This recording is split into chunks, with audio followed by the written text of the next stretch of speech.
It all started back in 1981 when IBM created the original IBM PC. That machine used a Intel 8088 CPU running at 4.77 megahertz, which resulted in the blazingly fast I/O bandwidth of 4 megabytes per second. The ISA standard, however, was created a few years later in 1984 when the PC-80, the improved PC, was created, which used the 8286 CPU. And that CPU uses a 16-bit data bus running at 8 megahertz for a total memory and I/O card bandwidth of 16 megabytes per second. There are two versions of the ISA card. The original 8-bit, which was used for the 8088 or original IBM PC.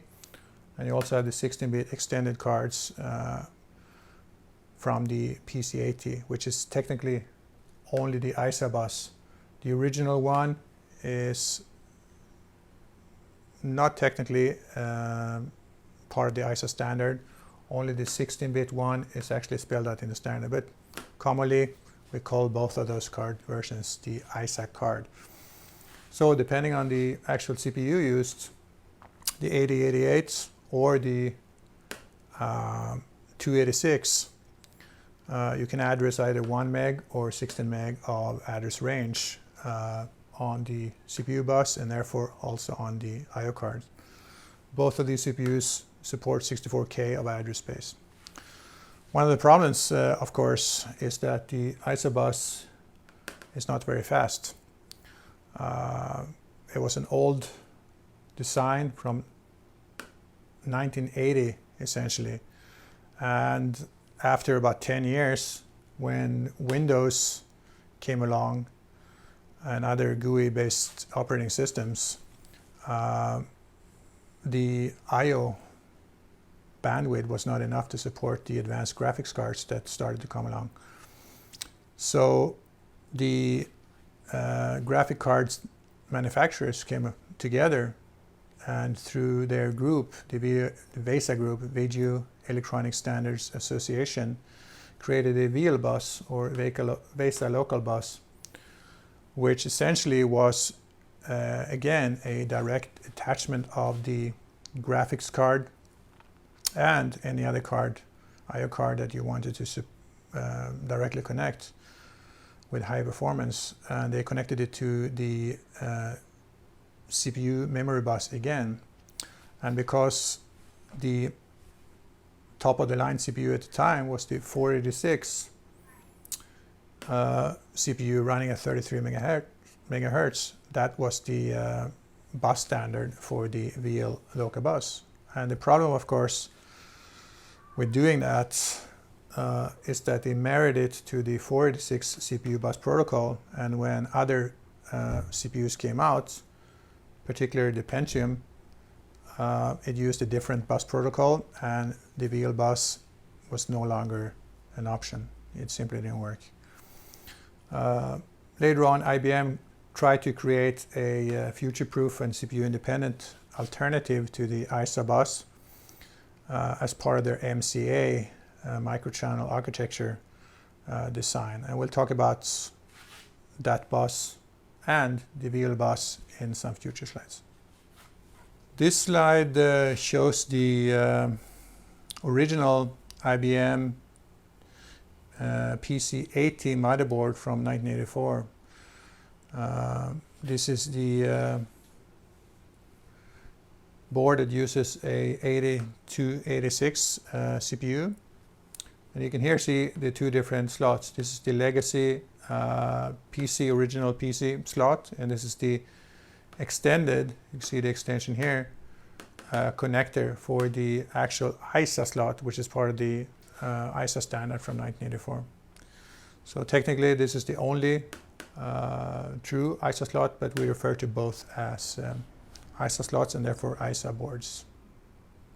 So in this slide behind me here, you see the pinout of the ISA-bus connector. This is the hold connector for the that is spec'd as part of the 286 computer, and this part here is the original PC connector, the 8-bit.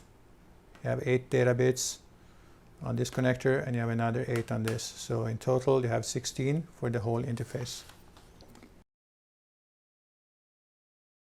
The abbreviation SCSI is pronounced SCSI, and this stands for Small Computer Systems Interface. It was a method of connecting storage devices in, at that time, were small computer systems or personal computers, and it was one of the very first ways that we had standardized storage on our computer systems. We were able to do quite a bit with this. We could string a number of devices together. They could be hard drives, they could be optical storage devices, and we could put up to 16 devices on one of these SCSI chains using a single cable and a single SCSI controller. So you were able to just put one interface in your computer and simply hang off the back of that interface 16 different devices. Through the years, there have been a number of different kinds of SCSI formats. You may see it called fast SCSI, ultra SCSI, there's ultra wide SCSI, there's ultra 2 SCSI, and so on. All of these formats tend to be backwards compatible, but the best possible performance you're going to be would be to get a storage device and a controller that were using the same type of SCSI interface. Before USB came along, SCSI was really the standard for connecting our peripherals together. We would plug in printers, scanners, tape drives, CD-ROM drives, anything that needed an external connection. SCSI was the format that we were using. On these SCSI buses, we had different sizes. We had a narrow bus SCSI. Some SCSI was a wide bus. The narrow bus could plug in 8 devices that we could string onto an individual controller. The wide bus allowed us to have 16 different devices on a single controller.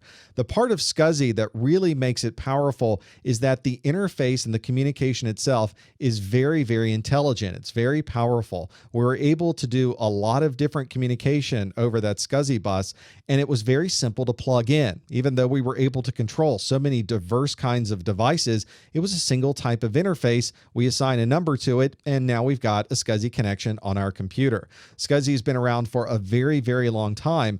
But even today, especially in large server farms, we see SCSI interfaces for hard drive controllers, and especially on virtualized environments, we see a lot of SCSI being used. Even though it's not a physical SCSI connection, we're still using that SCSI standard of protocols to communicate over these virtualized systems.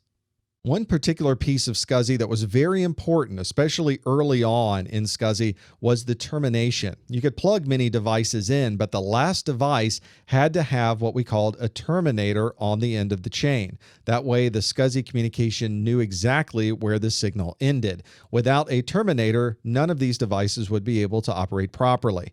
The newer SCSI devices tend to have these terminators built into the device, and you can enable or disable the terminator just by clicking a button. But the older devices needed a physical terminator that you would connect to the interface that was on back of the SCSI device.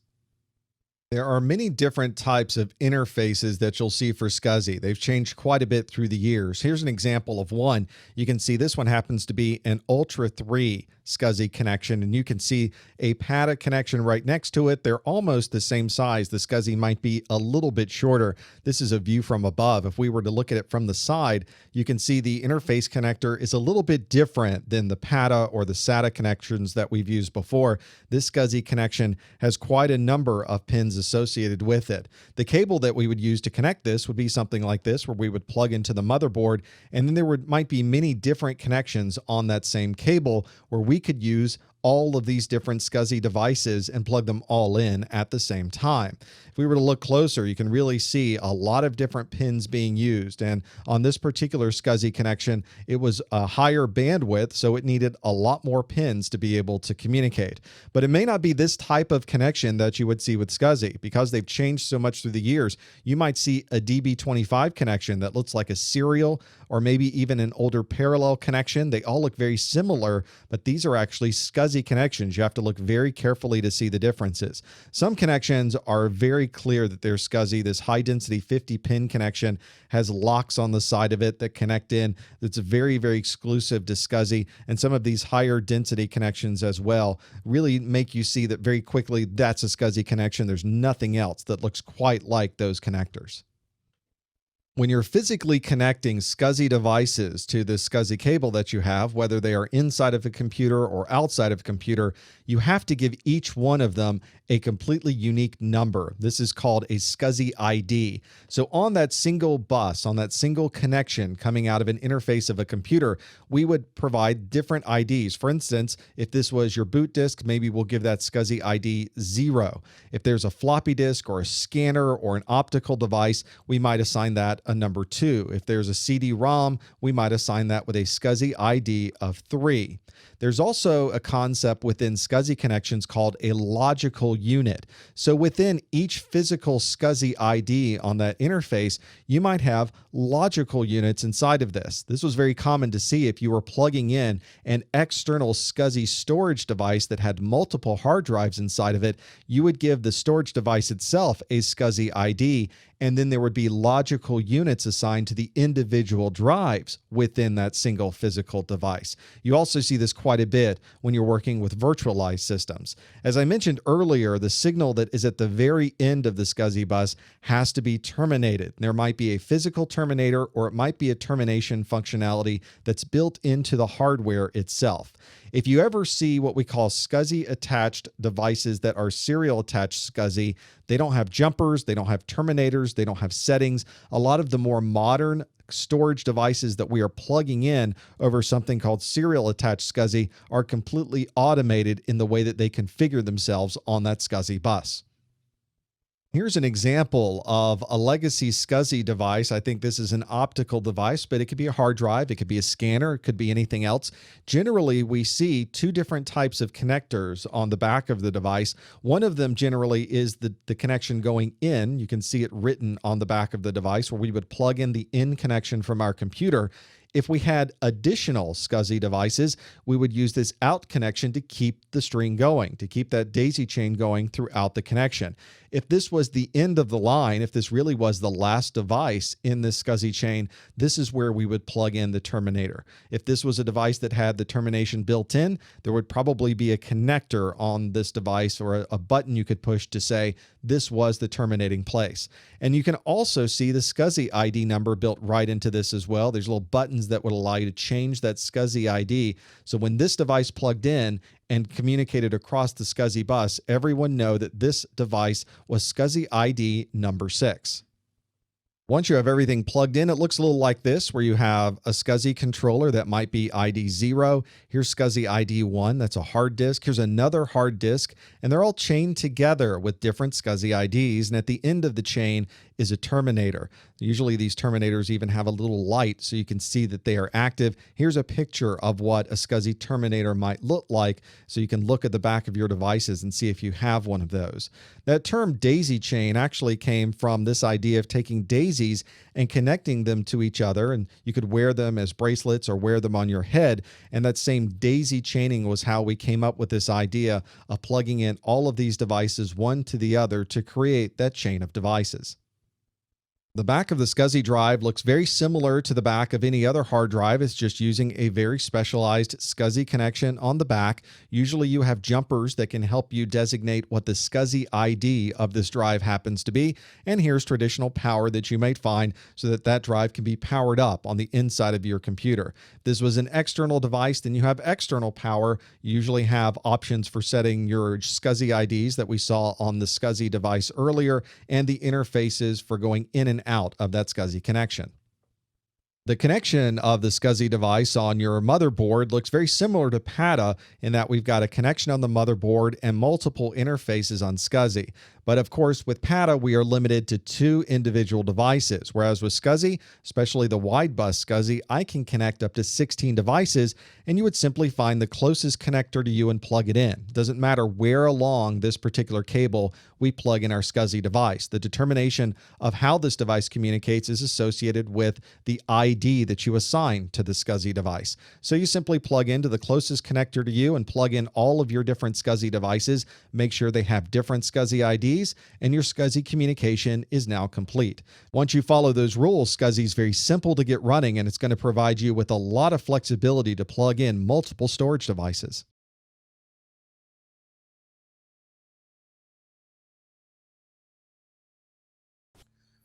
So finally, we have arrived to the PCI bus, which stands for Peripheral Component Interconnects. It was originally created by Intel for chip-to-chip communication, and therefore the Peripheral Component Interconnect name, but it was also used as an I/O bus interface, and that's how we most know it today. So like this slide shows, it was created by Intel and later part of the PCI SIG, Special Interest Group, to bring together best ideas from prior bus architectures. The bus runs at 133 megabytes per second. 64 bits data width was supported, although not commonly implemented because of cost on the target platform. One major feature was full plug and play. And the way this works is that cards report the memory and other resources needs to the operating system. The operating system then asks the device drivers to configure the cards and to use those resources it has assigned. However, later on, due to larger and larger PCI bandwidth used, especially by high-end graphics card, a separate bus in the form of AGP, Advanced Graphics Port, was actually later created. Here on this next slide, you'll see a motherboard with 4 PCI Express slots, and you can compare those with the 4 older ISA slots right here. And this one is a Pentium motherboard. Here is a slide that describes the overall architecture of the PCI bus in the system. And the key thing to note here is that you have a bridge chip between the processor and the local bus, the PCI local bus. It's actually a little bit of a misnomer here in this picture to call it a local bus because it's not actually local. Local buses should be attached to the processor, but it's a PCI bus. The way the bridge works is that the operating system configures the bridge to map a portion of the processor's address space to PCI address space. These two address spaces are completely separate. If the processor then, by using a device driver for the device that is being accessed, accesses a register that the bridge recognizes as being mapped to a graphics card or another card here, then the bridge would claim that primary bus transaction, the memory bus transaction, and create a secondary transaction on the PCI local bus. That secondary transaction would then be claimed by the graphics card here, for instance. The graphics card would do the read or write or whatever transaction is being performed. Could be I/O too. And then the transaction would complete on the secondary bus, on the PCI bus. The bridge would then complete the primary bus. So it works as a bus master, if you will, on the PCI bus on behalf of the processor. This slide shows the PCI bus interface signals. There are 2 groups of signals. One is the required pins group and one is the optional pins group. So let's start with what's optional. What is optional is to implement the 64-bit parts of the signal, so that if your device is a 32-bit device, only lives in the lower 32 bits of the address space, for instance, then it does not need to implement these signals. Also, you don't need to have interrupt support if your device is, for example, a polling device that does not interrupt. You don't need those. And also, you don't need the JTAG signals. What you do need is the address and data signals to get the address assigned to the device and the data in or out. You need command byte enable. The byte enable signals are used for reading or writing individual bytes. So you might want to write the first 2 bytes, but not all 4 bytes in a 32-bit D word. You have a parity signal, so that parity can be checked. If there's something wrong with the parity, you would report that to the operating system or the other side, rather, depending on who's reading and writing, using the parity error signal. If there's something else wrong, critically wrong, you can assert the system error signal, in which case the system would basically bug check and lock up, if not handled in any other way. You have request grant for bus mastering. You have clock and reset signals. And this is pretty much everything needed to implement a PCI compliant device. This slide shows the configuration space registers. On PCI, you actually have 3 unique address spaces that can be used. The first 2 are the normal memory and I/O address spaces, which are used for accessing registers within the device that are related to your the operation of a device. The third address range on PCI is the configuration space. The configuration space registers are used by the operating system to learn about the capabilities of the device and what resources the device needs to do its work. So I'm going to go through the various registers behind me and give an overview what they are used for. The most important registers are the vendor ID register, the device ID, and the base address registers, or also called bars. The vendor and device ID registers are used for plug-and-play purposes.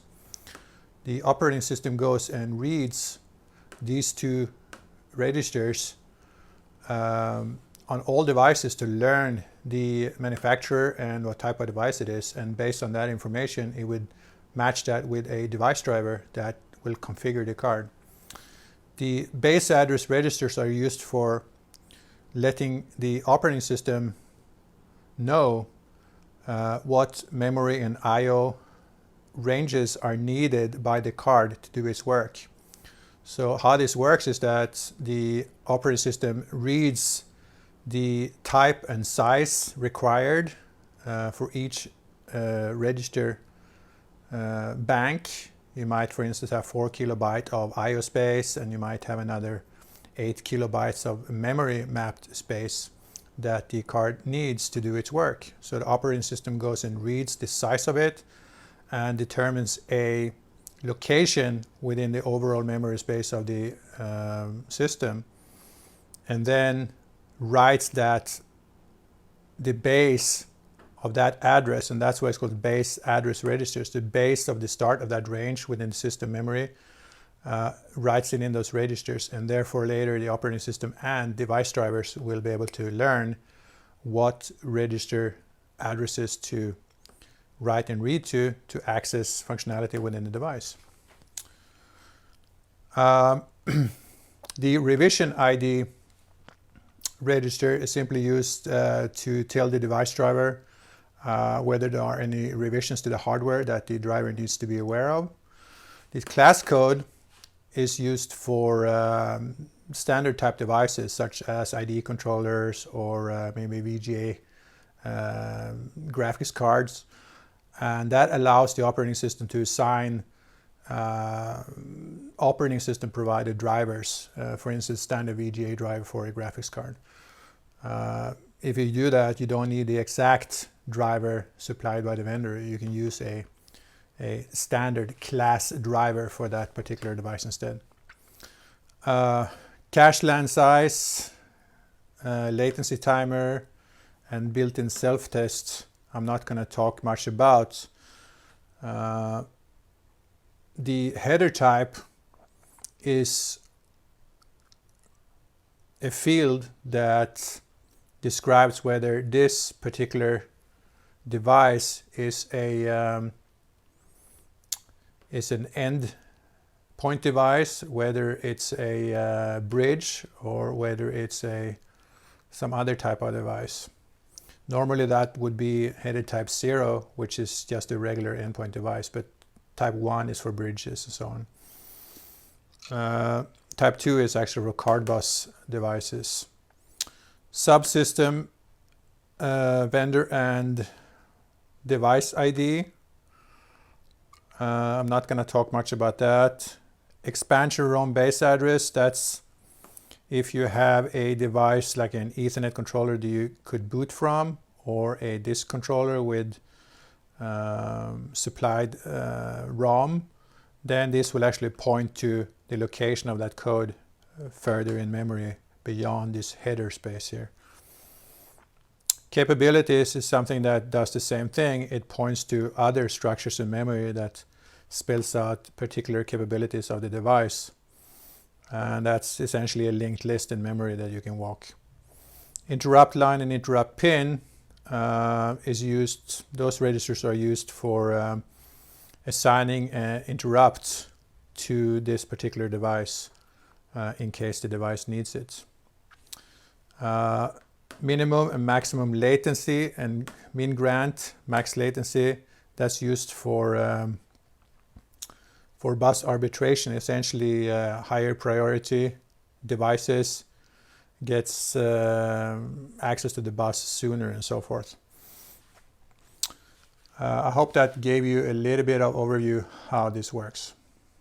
There will be a separate presentation in the future on PCI bus and the use of the configuration space registers in more detail.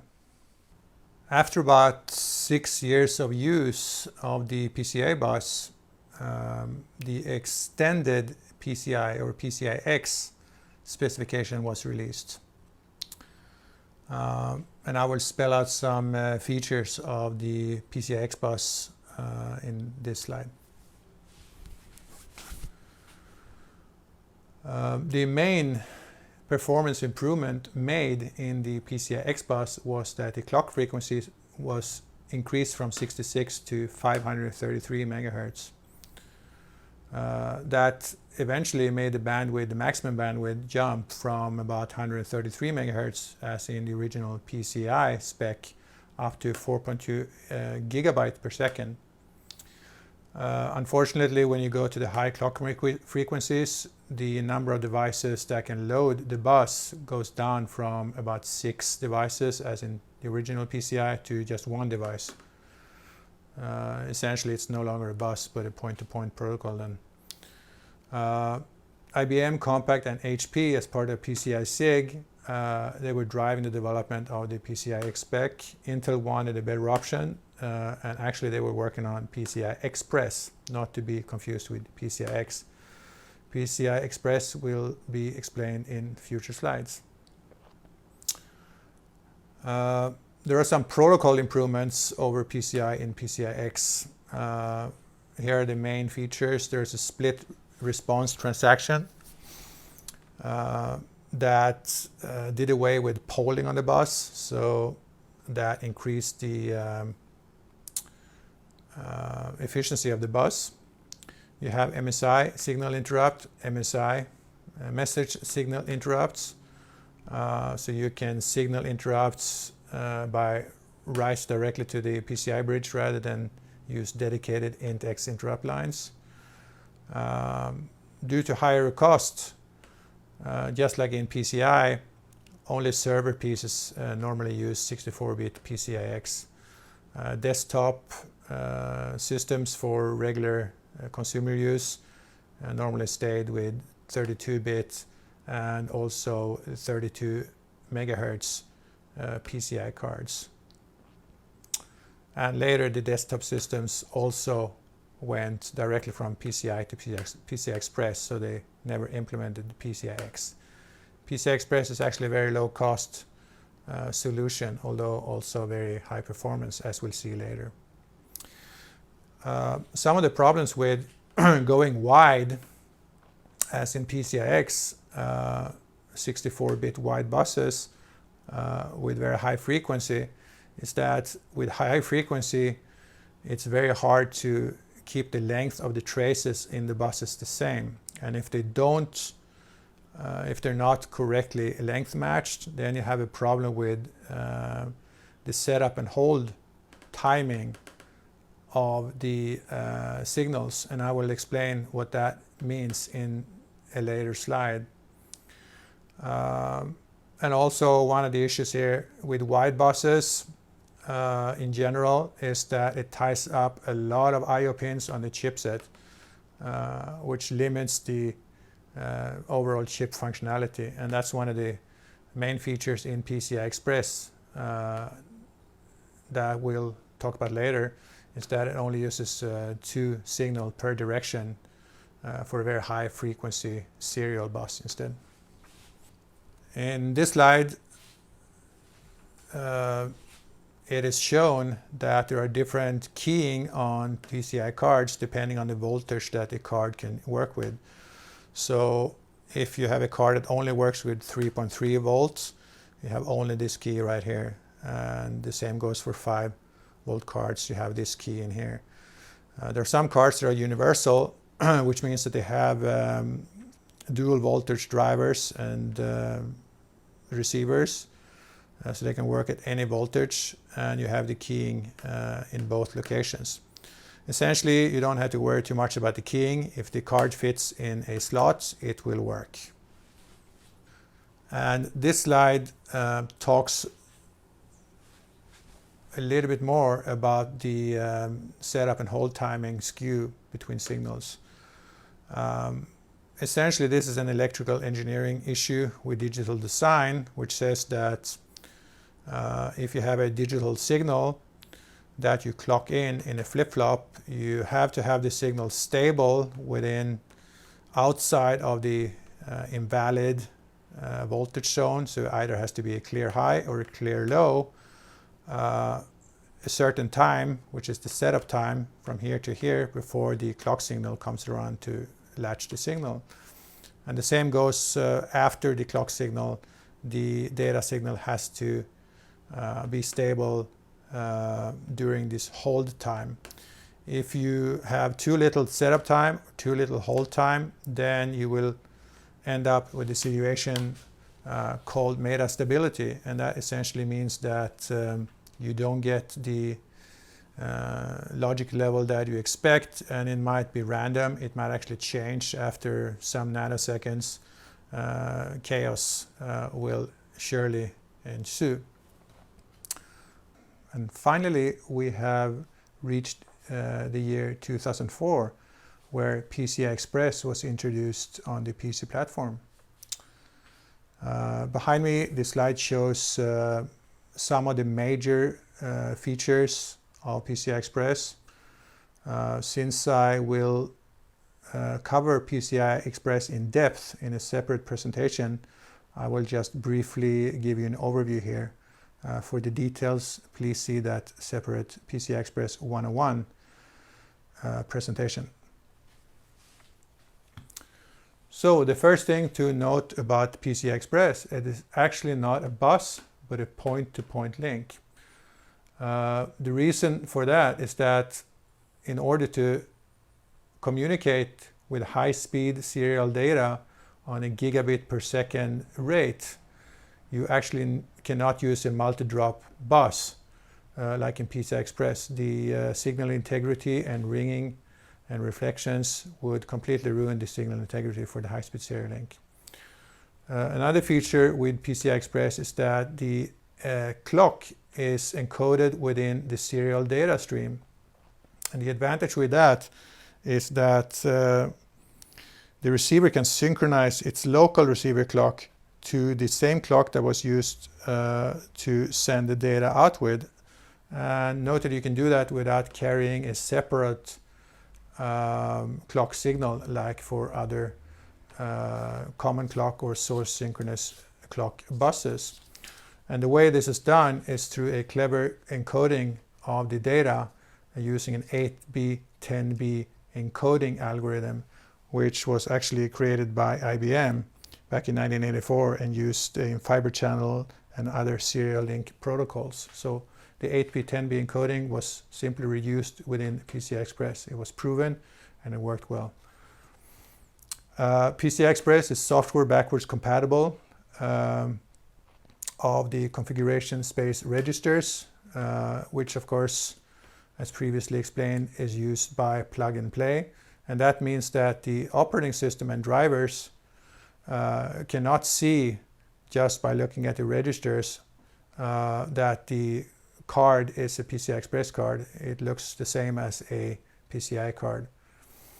Theoretically, that would mean that an operating system could boot very easily with devices that are ported to PCI Express from PCI. PCI Express is also software backwards compatible with regards to I/O and memory mapped device registers, and that means that the drivers that were created for PCI-based devices could easily be reused for PCI Express versions of those devices. And also the length matching between lanes, which I talked about with regards to setup and hold time, is very relaxed. There is separate lane-to-lane DSKU built into the receivers in hardware. This slide behind me shows how PCI Express slots look in comparison with the older PCI slots. You can see that the slots are very similar. The difference is that the PCI Express slots have a different size depending on the number of data lanes it uses. So this one has a by one lane, only one link, or I should say one differential pair going in and one going out to and from the device. And here you have 16 pairs going in and out from and to the device. The 6x16 slot is usually used for graphics cards that want maximum bandwidth, and the by one slot is used for most other general purposes devices. And a by one slot you can transfer for Gen 1 PCI Express about 250 megabytes per second, which is plenty enough for most devices. This slide shows essentially the growth of bandwidth going all the way back to the beginning of PCI through all the versions, PCI 2, PCI X, PCI 3, and so on. After PCI 3, there was a shift to PCI Express, of course, 1.0, 2.0, 3.0, and every single time the version number was bumped up, essentially the throughput doubled. 2.5, 5, 2010 almost doubled. PCI Express again, not quite, because of different signaling protocols. And here we see some throughput numbers for the different versions of the PCI Express bus. So you can see here again that PCI Express Gen 1 had about 250 megabytes per second throughput. Gen 2, it doubled. Gen 3 almost doubled. Gen 4 is expected again to double. It hasn't yet been released. We're now in mid 2014, so it might be released later this year or early next year. And also one point to mention about PCI Express, it has so much bandwidth that there's no need for separate AGP graphic slots on the motherboard, so it all is consolidated to a common PCI Express architecture on the motherboard. And this completes the overview of legacy PC buses.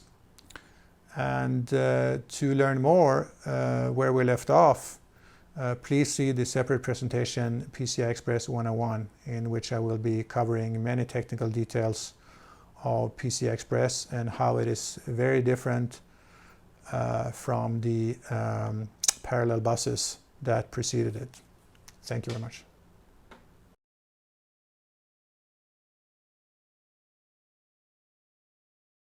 Drives use either a serial ATA connection, commonly referred to as SATA, or a 40-pin IDE connection, which is standard in most existing cable connections, including the flat IDE ribbon cable and standard 4-pin Molex connector to connect your new SATA. Ensure the opposite end of your IDE ribbon cable is securely attached to an IDE port on your motherboard. Remember, there should be no secondary or slave drive attached to the same IDE cable. There are no jumpers to set or drivers to.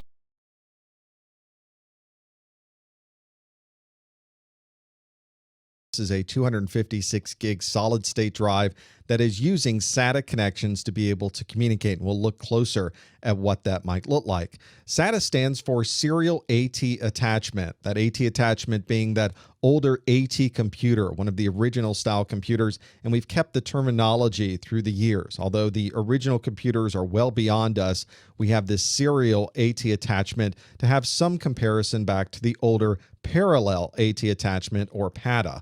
We have different standards for SATA. One of the original SATA versions was version 1.0. It ran at 1.5 gigabits per second. There's also another standard, which is the SATA revision 2.0, which is running at 3.0 gigabits per second. The latest SATA standard goes even faster than that. That's SATA revision 3.0 that runs at 6 gigabits per second. One thing you have to watch for is occasionally you will see people abbreviate 3 gigabits per second as 3G. We can sometimes confuse 3G with third generation. That's not really the case. I've been very careful here to show you SATA revision 1, SATA revision 2, and SATA revision 3, and then the speeds of those being 1.5 gigabits per second, 3 gigabits per second, and 6 gigabits per second. So if you're looking at standards for SATA, make sure you don't confuse any of that terminology. It can become confusing when you're dealing with different versions and different speeds, but as long as you synchronize those up, you shouldn't have a problem. One of the advantages that SATA brings to the table is that the connections are much smaller on the motherboard. You can see one of the older IDE or PATA connections on this motherboard, and this motherboard also has SATA connections, 1, 2, 3, 4, 5, 6 different SATA connections. If you were to look at these cables side by side, you'd really see the difference. PATA uses these larger ribbon connections. Here's the SATA connections, a much smaller connector on the motherboard and a much smaller cable that's being used to the storage device. So for the purposes of managing cables inside of your computer and making sure that the airflow is maintained through your computer, SATA has some distinct advantages. This is the back of a SATA drive, very similar to the PATA in that your interfaces are on this side. It's actually this very small interface is the SATA data connection. This larger interface is actually the power for SATA. You've also got these jumpers, and then you have an older traditional power connection.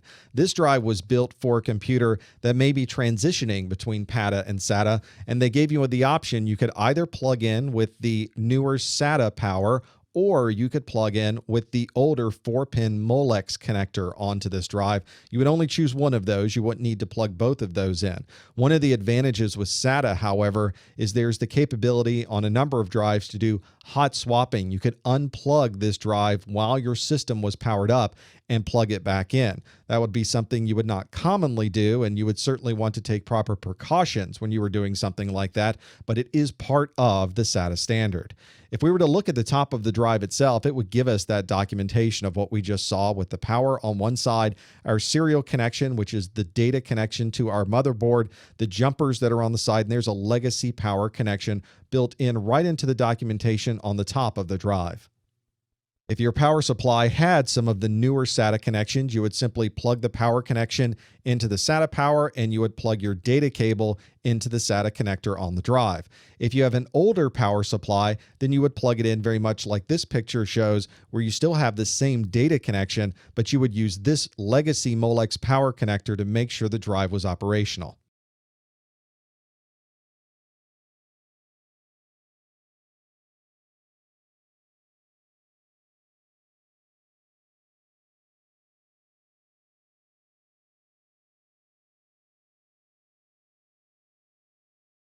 A 4-bit register, so I have to use 4 flip-flops, and the flip-flop I'm going to use is D because I just want to store the data, no toggling and nothing else. So I just want the data to be stored, and for this D flip-flop is best. This is my first flip-flop. The input is D and the output is Q, and in the same way I will use 3 more D flip-flops, D, Q,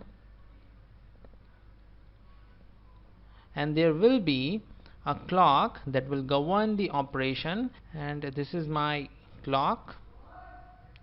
Now there is one very important thing that you have to note.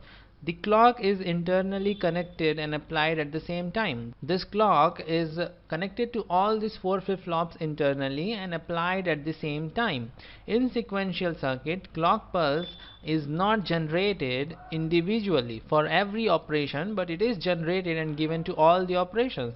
By this I mean, I'm not going to generate the clock for this flip-flop, then this flip-flop, then this, and then this. I'm not going to generate 4 different clocks for this flip-flops, but I will have a same clock and it is given to the different operation. So we are bound to follow the clock.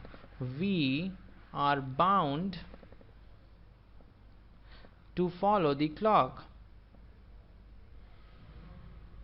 and this is a problem in itself. I'm going to explain why it is a problem. For example, let's take a clock with a frequency 1 megahertz. I'm having a clock with a frequency 1 megahertz. This is the frequency, and you know that the time period is equal to 1 by f seconds. So time for frequency equals to 1 megahertz is equal to 1 microsecond. So the time period is 1 microsecond, and after 1 microsecond we will have the falling edge. It is negative as triggered, so we will have the falling edge like this. These are the 2 falling edges, and the time is 1 microsecond. So after every 1 microsecond, whatever you store in this flip-flops will get changed. For example, if I want to store 1, 0, 1, 1, then I have to simply give 1 as the input to this flip-flop and 0 as the input to this, 1 and 1 in the same way for the last 2 flip-flops. And when the next falling edge arrives, this value will get changed, that we don't want. For example, if I want to store my data for 100 microseconds, so what I have to do, because for every 1 microsecond the data is changing, our data is corrupted, we have the garbage value, what we want to store we are losing it, and if something is available forever, then we are not going to store it. What is the need to store if something is available forever? This 1011 is not going to be there forever. Once we have stored this value, it will change and we don't have the same combination of bits, and for the next clock pulse, whatever be the value here is going to be stored again. So we are losing our data. For this we have to use some independent control. And this independent control we call as load. Okay, and this load is of 2 types. The first one is the synchronous load,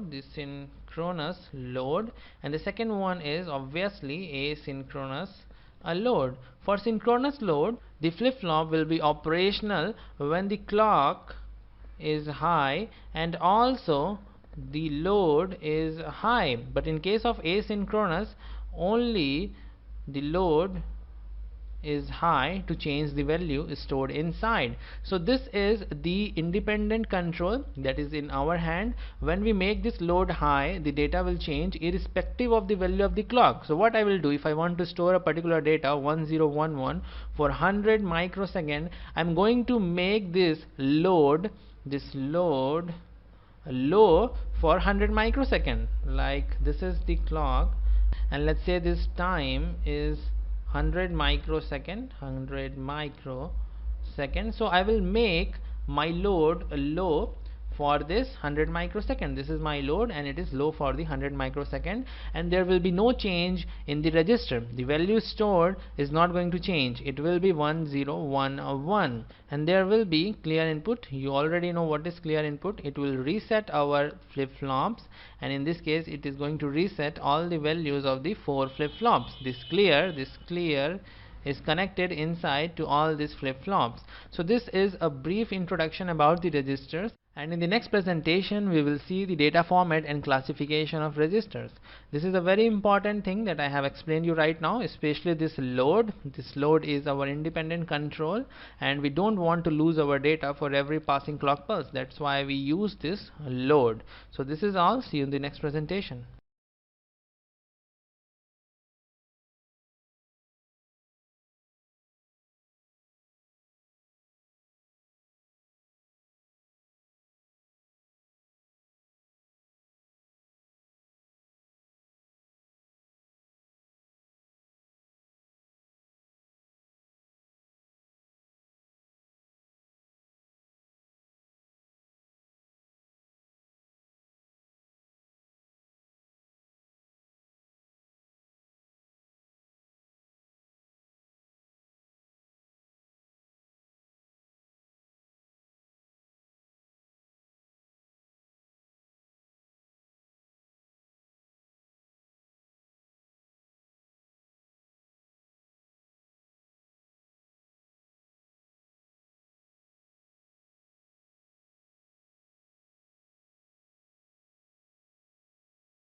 A computer's registers each store the same number of bits.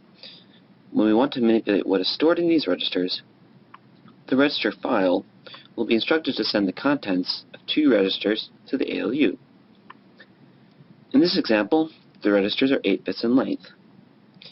The ALU will perform a calculation on these 2 values and send the result back to the register file to be stored. We tell the ALU what instruction to perform by sending it a set of control bits that encode a message of what operation to perform. Because the ALU is a combinational circuit, it will perform these calculations immediately. To simplify the diagram, we will use a bus notation where we group sets of wires together and indicate how many wires are in that group. Rather than draw 3 sets of 8 wires, we will simply draw 3 buses. An ALU can perform whatever arithmetic operations that we know how to implement, such as addition, subtraction, multiplication, as well as decrement and increment operations. Bitwise logical operators, such as not, and, or, and others, comprise a list of non-arithmetic operations, such as value comparisons, and setting a register's contents to 0. The details of these operations are covered in another lecture. Suppose that we have an ALU that receives 2 control bits. Because there are 2 control bits, we can encode 4 operations for the ALU to perform. I've chosen 2 arithmetic operations and 2 logic operations for this example. The ALU receives inputs from 2 8-bit registers and sends out 8 bits of information back to the register file. Based on the data from the control bits, the ALU knows which operation to perform. In this situation, the ALU calculates the sum and sends it to the register file. If we change the control bits, we will change which operation is performed. Because this operation does not need an input from B, the B inputs will be ignored. The ALU will send an incremented value of A back to the register file. To briefly introduce the logic operations, we will examine one of the simpler operations, such as the NOT operation. The NOT operation receives only one set of inputs, so again, the ALU will ignore the inputs from B. The NOT operation changes all zeros to ones and all ones to zeros. The NOT operation is applied to each bit in the register individually, otherwise called a bitwise operation. Finally, if we change the control bits again, the ALU will perform a clear operation, which means that we will set the contents of a register to 0. For this operation, the ALU ignores both inputs and simply sends out the value 0. Notice that the ALU is sending out 8 zeros, because all numbers, even 0, are encoded with the same number of bits in a computer. In this lecture,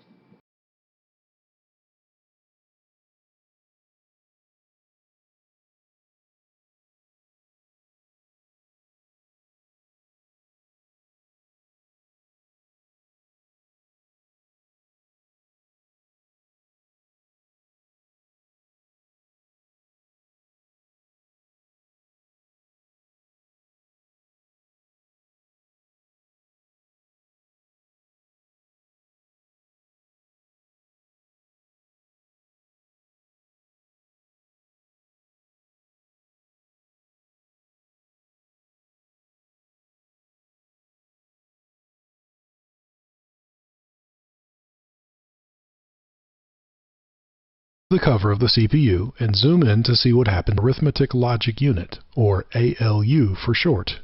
The ALU is what performs all the mathematical operation in input B, and assume they are 2 numbers from some previous load instructions. Now we might want to add those 2 numbers together. The control unit receives that instruction from RAM and then tells the ALU what type of operation to perform. The ALU performs the operation and then outputs the answer. Sometimes, though, depending upon the type of instruction, the output from the ALU can actually be ignored. For instance, if you have a compare instruction, the registers with their own set and enable wires. These may have numbers from previous instructions already saved inside.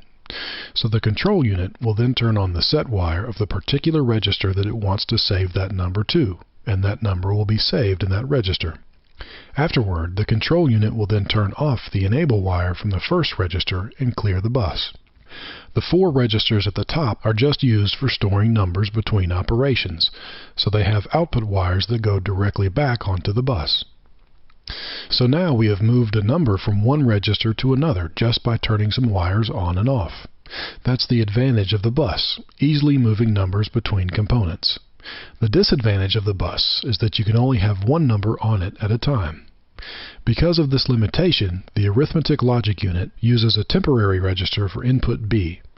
When the control unit is processing an instruction involving the ALU, it will move one of the inputs to the temporary register.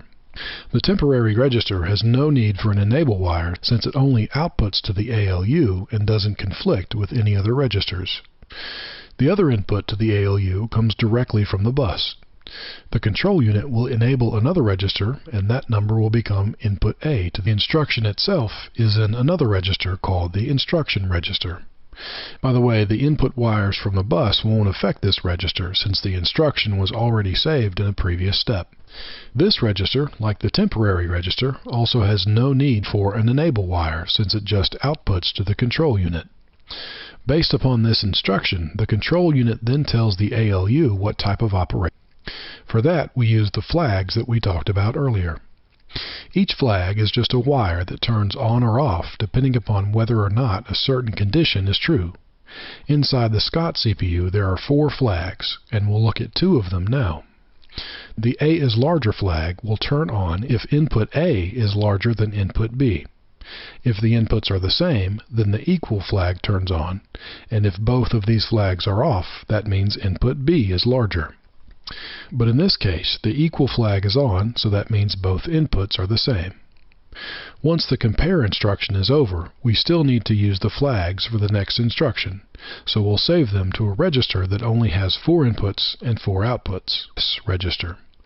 The CPU uses this register to know where the next instruction should come from in RAM. When the CPU is ready for the next instruction, it enables the instruction address register onto the bus. Eventually, the instruction address will flow to RAM, but it doesn't get there directly. There is an intermediary register called the memory address register, whose only job is to tell RAM what memory address the CPU wants next, since it won't always be an instruction. Once the instruction address is set into the memory address register, it is automatically sent to RAM since the memory address register doesn't have an enable wire. The control unit then turns on the enable RAM wire, and RAM automatically sends back the data at that address, which in this case is an instruction. That instruction is then saved in the instruction register, and the control unit begins processing it. In this case, it's a jump if equal instruction, which checks to see if the equal flag is on. It does that by running one of its wires and the equal flag wire into an AND gate. If both inputs to the AND gate are on, then the output wire turns on as well. This output wire will then trigger the jump. That jump eventually retrieves the next piece of data from RAM, which happens to be an address, and move it into the instruction address register. When the jump if equal instruction is over, the CPU then processes the instruction at that new address. At that new address may be some instructions that output the text "you guessed correctly" onto the screen, because now we know that the user guessed correctly. So we'll add the final 4 wires to our CPU, which are used to control the external devices like the monitor and the keyboard. We now have a nearly complete picture of what the Scott CPU looks like. Data moves around inside the CPU using the bus and is stored in each register according to how that data is going to be used. Each instruction that we have seen can be processed by the Scott CPU in about 6 clock ticks.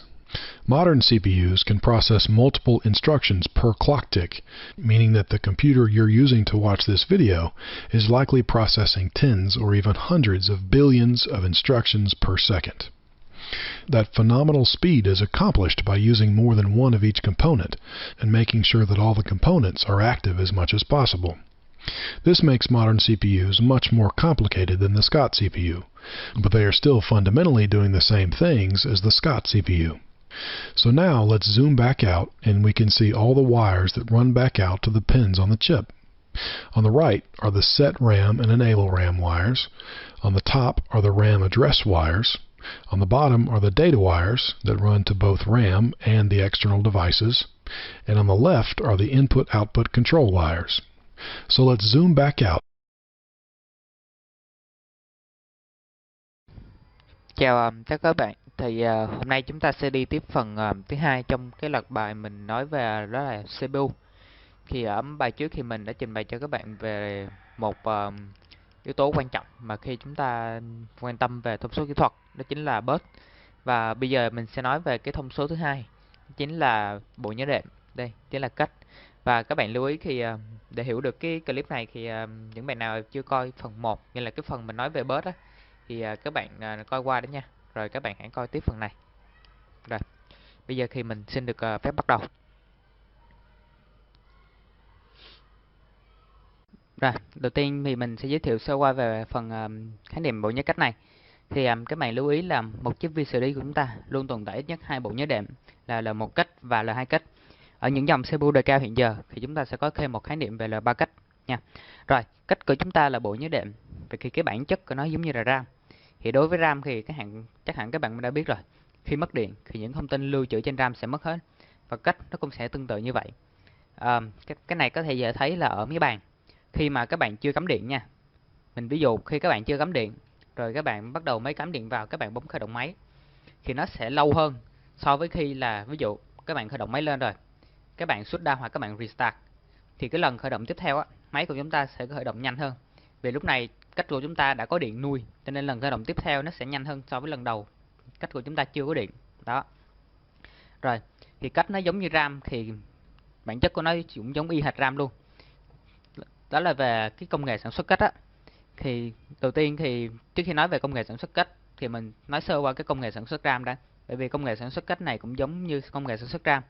Ở công nghệ sản xuất RAM thì trên thị trường chúng ta hiện giờ chúng ta có thể thấy là SDRAM và DDRAM. Đó, công nghệ sản xuất SDRAM là Static Random Access Memory, đó chính là bộ nhớ tĩnh. Còn DDRAM đó là Dynamic Random Access Memory, tức là bộ nhớ động. Thì hai cái công nghệ sản xuất RAM này nó khác nhau như thế nào? Thì đầu tiên cái khác nhau thứ nhất đó chính là nguyên vật liệu lưu trữ thông tin. Đó, sản xuất cách á, như lúc nãy mình có nói á, ở cách thì họ sẽ dùng công nghệ là SDRAM để sản xuất nha. Đó, ở RAM thì họ dùng công nghệ DRAM, nhưng với cách của CPU họ lại dùng SDRAM. Thì tại sao lại như vậy? Thì lúc nãy mình có nói sơ qua cái ưu điểm giữa transistor với tụ điện, chắc các bạn cũng đã biết rồi nha. Đó, bởi vì sao? Vì do RAM không đòi hỏi cơ chế là xử lý dữ liệu tức thời. Chúng ta nhìn lại cái mô hình này. Đây, cái mô hình này thì ở clip trước mình đã cho các bạn xem. Thì đây mình xin được chiếu lại. Đó chính là khi mà dữ liệu của chúng ta truyền từ RAM lên Memory Controller Hub, sau đó mới truyền lên CPU. Ở dòng CPU đời mới thì cái Memory Controller Hub này nè, nó nằm trong CPU luôn. Khi mà cái khoảng thời gian á, khi chúng ta RAM đưa dữ liệu lên đây được phải không?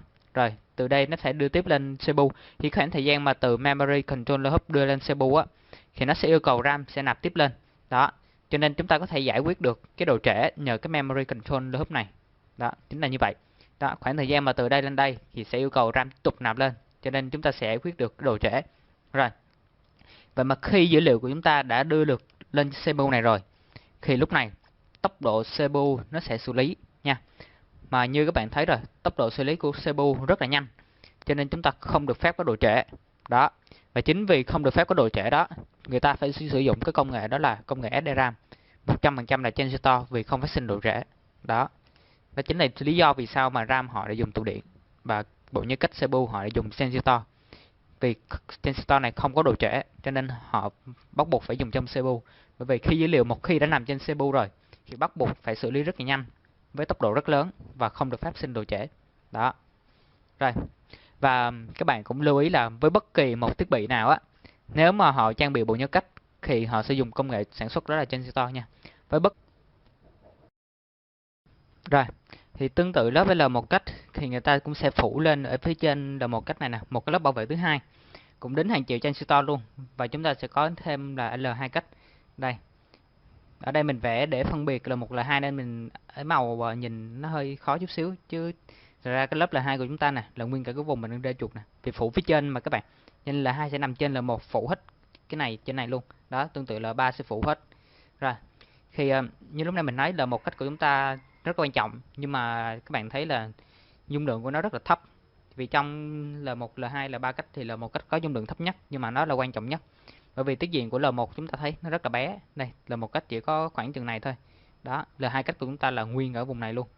Đó, cho nên L1 cách của chúng ta thường không thiên về lưu chứa dữ liệu cho lắm, mà nó chỉ thiên về chứa các thuật toán xử lý thôi. Đó, rồi. L2 là 3 cách của chúng ta như các bạn thấy tiết diện nó rất là lớn. Đây là 2 cách ta nguyên vùng này nằm phía trên mà. Đó là 3 cách nằm phía trên là 2 cách nguyên vùng này, cho nên dung lượng là 3 cách sẽ lớn hơn là 2 cách, và là 2 cách có dung lượng sẽ lớn hơn là 1 cách. Rồi. Vậy thì cái chức năng thật sự của L2 là 3 cách là gì? Như nãy giờ mình nói thì nó là chứa dữ liệu, nhưng mà chứa dữ liệu này là theo cái kiểu gì? Thì chức năng L2 là 3 cách này nè. Nó chứa dữ liệu và sẽ giúp CPU của chúng ta giảm được cái độ trễ nha. Đó chính là như thế này. Đây. Ở hình vẽ này đây, mình ví dụ đây là cái core nha. Đó, bên ngoài lớp này là màu cam này nè, đó chính là L1 cách, mình vẽ tượng trưng xíu. Rồi, bên ngoài là L2 cách. Đó, rồi. Thì trong cái quá trình mà xử lý dữ liệu á, các bạn có thể thấy là RAM với CPU tốc độ rất chênh lệch nhau. Đó, tốc độ CPU rất nhanh. Tốc độ của RAM thì chắc chắn không bằng CPU rồi. Đó, vậy nên chúng ta sẽ phát sinh một vấn đề như thế này. Đó chính là mình ví dụ RAM của chúng ta đưa lên CPU 6400 MB dữ liệu trong 1 giây, CPU xử lý xong. Đó, nhưng mà RAM này không thể nào mà vận chuyển tiếp cho chúng ta thêm 6400 MB dữ liệu tiếp theo mà trong vòng 1 giây được. Bởi vì tốc độ của RAM đâu bằng CPU. Cho nên khi CPU 1 giây xử lý xong nè, RAM này nè phải tốn hơn 1 giây để vận chuyển tiếp thêm dữ liệu lên trên này. Đó, chính vì vậy CPU nó phải chờ. Và cái khoảng chờ đó chúng ta phải phát sinh thêm một cái độ trễ. Đó. Như lúc nãy mình có nói chúng ta có MCH, Memory Controller Hub á. Đó, MCH á, để chúng ta giải quyết được độ trễ. Nhưng mà một mình MCH chưa đủ nha. Một mình Memory Controller Hub chưa đủ, cho nên chúng ta phải có thêm L2, L3 cách nữa. Vậy thì L2, L3 cách này, ở đây mình vẽ L2 nha. Nếu chúng ta thích thì có vẽ thêm L3 cũng được. Rồi, ở L2 cách này thì nó sẽ L2, L3 cách á, nó sẽ sử dụng một công nghệ, đó là công nghệ Smart Cách. Cái công nghệ này nó là như thế nào? Đây, nó chính như thế này nè. Khi mà RAM vận chuyển 6000 MB lên CPU đang xử lý nha, thì trong 1 giây lúc đó mà trong lúc CPU đang xử lý á, thì L2, L3 cách này nó cũng sẽ yêu cầu RAM nạp lên tiếp bằng cách nó đoán mò. Như là ví dụ CPU đang xử lý công việc A nha, thì trong lúc CPU đang xử lý A thì L2, L3 cách này nó sẽ kêu RAM là chuyển tiếp những cái dữ liệu nào mà liên quan đến A. Vì là nó sẽ đoán mò thôi, nó sẽ chuyển mò lên những dữ liệu nào liên quan đến A và nó nạp sẵn trên L2 hoặc là 3 cách nè. Đó, nạp sẵn trên L2 và L3 cách. Và sau khi CPU xử lý xong á, từ L2, L3 cách nó sẽ đưa vào cho con này xử lý luôn, rất là nhanh nha. Nghĩa là nó sẽ lưu trữ sẵn trên L2, L3 cách này, và khi xử lý xong thì sẽ chuyển từ L2, L3 cách này vô trong đây xử lý. Và tiếp tục L2, L3 cách sẽ dùng Smart Cách tiếp, nó tiếp tục đoán mò tiếp. Đó, ví dụ chuyển A vô đây rồi, tiếp tục phải chuyển dữ liệu B lên, thì L2, L3 cách sẽ yêu cầu RAM này gửi dữ liệu nào liên quan đến dữ liệu B lên, nạp sẵn trên L2, L3 cách và đưa vô xử lý. Đó. Đó chính là lý do vì sao chúng ta phải có thêm lớp L2, L3 cách đó. Bởi vì lớp L1 cách của chúng ta nó cũng chứa dữ liệu được, nhưng mà chúng ta thấy lớp L1 của chúng ta chứa nhiều thuật toán xử lý, cho nên L1 của chúng ta thiên về xử lý hơn là chứa dữ liệu. Cho nên phải có L2, L3 cách với dung lượng lớn hơn để chứa những dữ liệu, xử lý những công việc mà lúc mà yêu cầu RAM tiếp tục nạp lên. Đó chính là lý do vì sao chúng ta phải có thêm L2, L3 cách. Đó chính là như vậy. Rồi, vậy thì như chúng ta thấy, tốc độ chúng ta sẽ ưu tiên cuối cùng. Cái quan trọng thứ nhì chúng ta ưu tiên đó chính là cái cách. Đó, vì sao quan trọng thì nguyên cả clip này mình vừa giới thiệu xong. Và cái quan trọng đầu tiên mà chúng ta lưu ý đó chính là bus. Mình đã giải thích ở clip trước. Đó chính là thông số bus. Rồi, ở clip cuối cùng thì mình sẽ nói về tốc độ xử lý và mình sẽ xong cái phần CPU này. Thì sau khi xong phần CPU này mình dự tính sẽ làm tiếp clip về RAM. Thì tới đây mình xin hết. Thì cũng lâu rồi mình chưa up clip mới. Cũng từ khi mà mình up clip bus này lên thì chắc cũng gần 2 tháng rồi mình mới up clip này lên. Tại do mình bận quá, cũng không có thời gian chuẩn bị nội dung kỹ lắm. Rồi, cái gì thì mong các bạn thông cảm. Rồi, cảm ơn các bạn đã theo dõi clip của mình.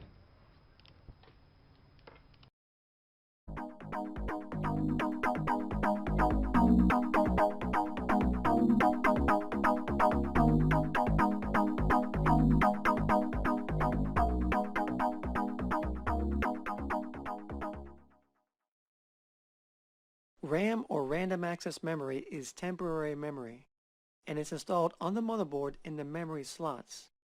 A motherboard can have a various number of memory slots. The average motherboard will have between 2 and 4 of them. Memory slots come in different types, depending upon what type of RAM it accepts. For example, most motherboards have DIMM memory modules because it's the most common type to date. DIMM stands for Dual Inline Memory Module. A DIMM memory module has either 168, 184, or 240 pins. A DIMM is a dual inline module because it has 2 independent rows of these pins, one on each side. And DIMMs have a 64-bit data path.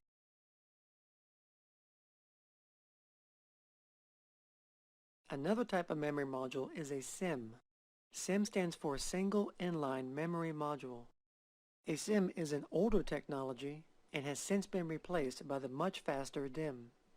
A SIMM also has pins on both sides like a DIMM, but in a SIM, the pins are redundant, compared to a DIMM, which are independent.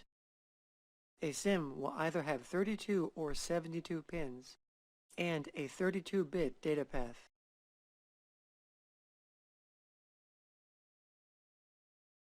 Another type of memory module is called RIM, which stands for Rambus Inline Memory Module, which was developed by the company Rambus Inc. RIMs have 184 pins and look similar to a DIMM, with the exception that the bottom notches are located in the center of the module. In 1999, RIMs were a breakthrough in the speed of memory, but has quickly fallen behind due to the advancement of technology in DIMMs.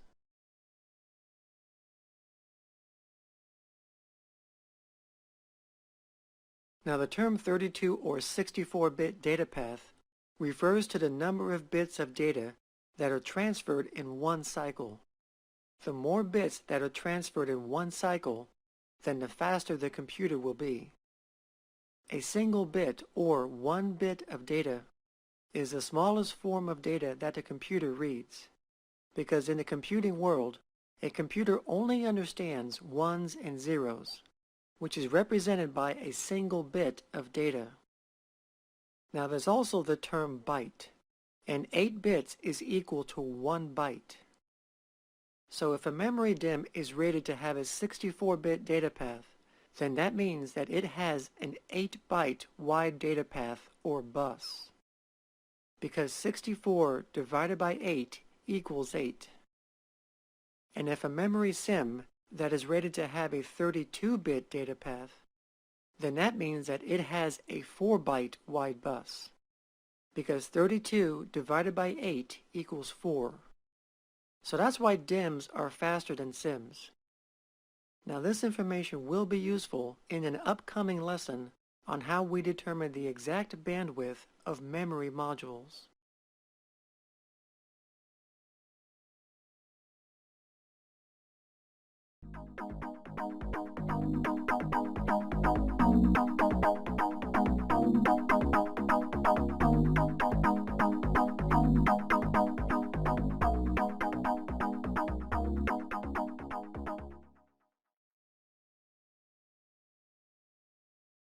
In Section 1, we talked about secondary memory, which is permanent storage.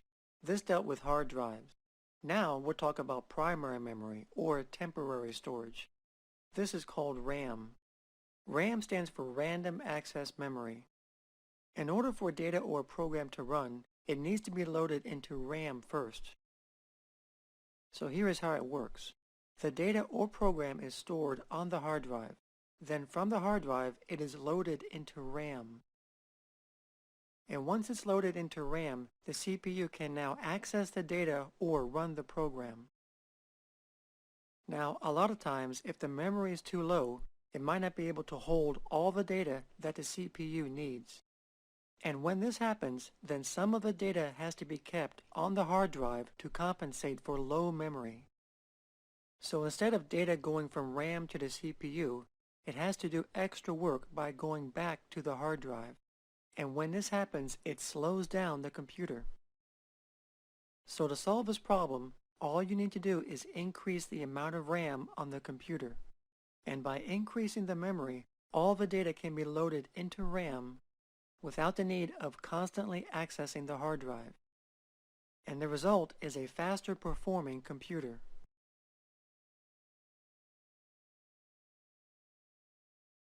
RAM requires constant electrical power to store data, and if the power is turned off, then the data is erased. RAM is stored on the motherboard in modules called DIMMs. These DIMMs come in different memory sizes. Today, they range anywhere from 128 megs to 4 gigs of memory per DIMM or more. RAM also comes in different types, such as dynamic RAM or DRAM. DRAM is memory that contains capacitors, and because it has capacitors, it has to be refreshed often. SRAM stands for synchronous RAM. This memory uses transistors and does not have to be refreshed, unlike DRAM. And because of this, it is much faster than DRAM, and it is also very expensive. An example of SRAM would be the memory cache level 1 and 2 that is used by the CPU. Another type of memory is called SDRAM, which stands for Synchronous DRAM. This type of memory is what is used today in RAM DIMMs. The difference between SDRAM and DRAM is basically speed. The older DRAM technology operates asynchronously with the system clock, which basically means that it runs slower than the system clock because its signals are not coordinated with it. But SDRAM runs in sync with the system clock, which is why it is faster than DRAM. All the signals are tied to the system clock for a better controlled timing. SDRAM is rated at different speeds. For example, a stick of SDRAM could be labeled PC100. The 100 equals the speed at which it operates, which is 100 megahertz. And since SDRAM only comes in 64-bit modules, it has an 8-byte wide bus, because 64 divided by 8 equals 8. So to figure out the total bandwidth of PC100, you multiply 100 megahertz times 8 bytes, which equals 800 megabytes per second. So the total bandwidth of PC100 equals 800 megabytes per second. So an SDRAM module labeled PC133, you multiply 133 by 8 bytes, which equals 1066. So the total bandwidth for PC133 equals 1066 megabytes per second. As technology increased and processor and bus speeds have gotten faster, a new RAM technology was developed to keep up with the faster speeds of computers. This newer technology was called DDR, which stands for double data rate. And that's basically what DDR does. It sends double the amount of data in each clock signal when compared to non-DDR RAM.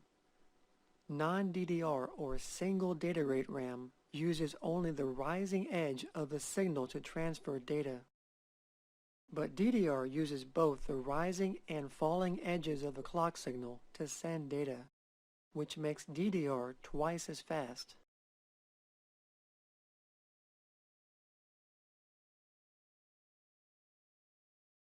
DDR is also labeled differently than non-DDR RAM.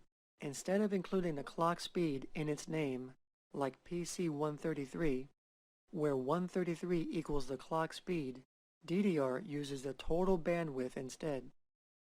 For example, a DDR DIMM labeled PC2700, the 2700 is not the clock speed, but it's the actual total bandwidth. The clock speed for PC2700 is 333 megahertz. So 333 megahertz times 8 bytes is rounded off to 2700 megabytes per second, which is where we get the name PC2700.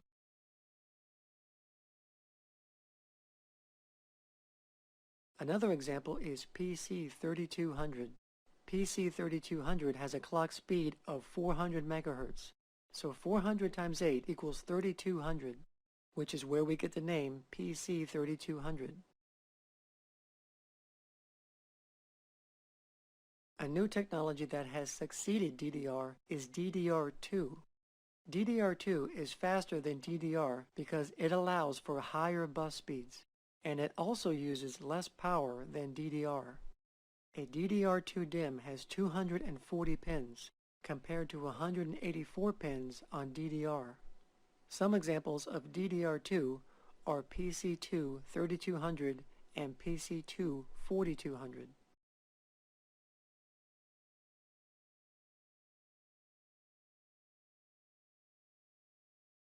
And the latest RAM technology is called DDR3. DDR3 is twice as fast as DDR2, with a bandwidth of over 12,800 megabytes per second. Like DDR2, a DDR3 DIMM also has 240 pins, but the notches in the DIMMs are in different places. so you can't put a DDR3 DIMM in a RAM slot made for DDR2. In fact, motherboards are made to support a certain type of memory, so you can't mix DDR1, 2, or 3 on the same motherboard. Some examples of DDR3 are PC3 8500 and PC3 12800.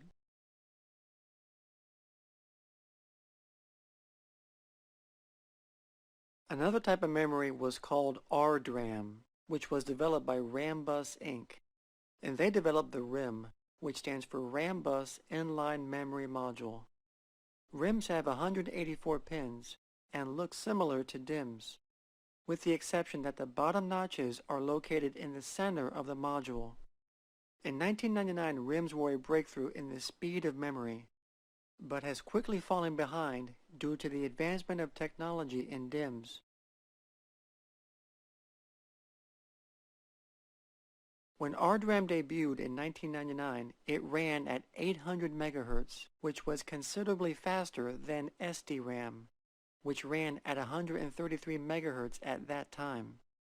But even though it was a lot faster than SDRAM, RDRAM only had a 2-byte wide bus, compared to SDRAM, which had an 8-byte wide bus.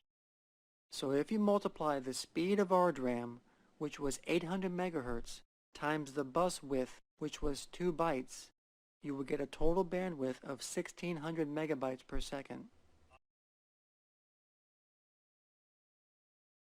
RIM technology was designed to work with a continuous signal, which means that all the other memory slots on the motherboard must be used for RIMs to work properly. And if other RIMs are not available, then a user can install a CRIM or continuity RIM, which is basically a dummy RIM to ensure continuity in all the memory slots.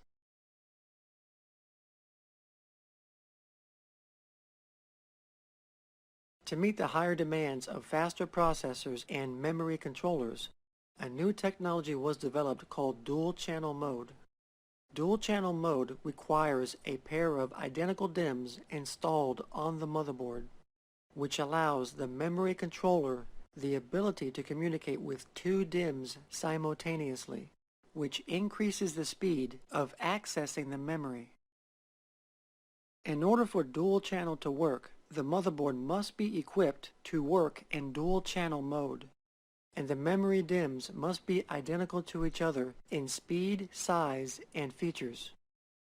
Then the DIMMs must be inserted into the motherboard in a specific slot configuration in order to enable dual channel mode.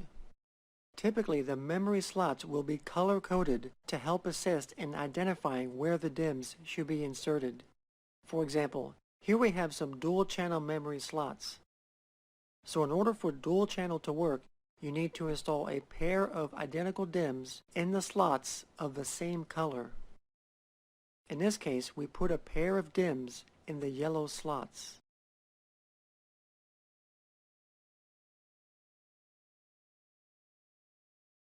Some RAM modules have ECC, which stands for Error Correcting Code. And what this does is that it detects if the data was correctly processed by the memory module, and makes a correction if it needs to. You can tell if a RAM module has ECC by counting the number of memory chips on the module. In a standard non-ECC DIMM, it will have 8 memory chips, but in an ECC module, it will have 9 memory chips. Most RAM modules today are non-ECC, and this is because of the advance in technology that has minimized memory errors and has made non-ECC RAM more stable. Typically today, ECC memory is mostly used in servers because servers need to be up and running at all times, and using ECC memory is just an extra precaution to guard against any memory errors.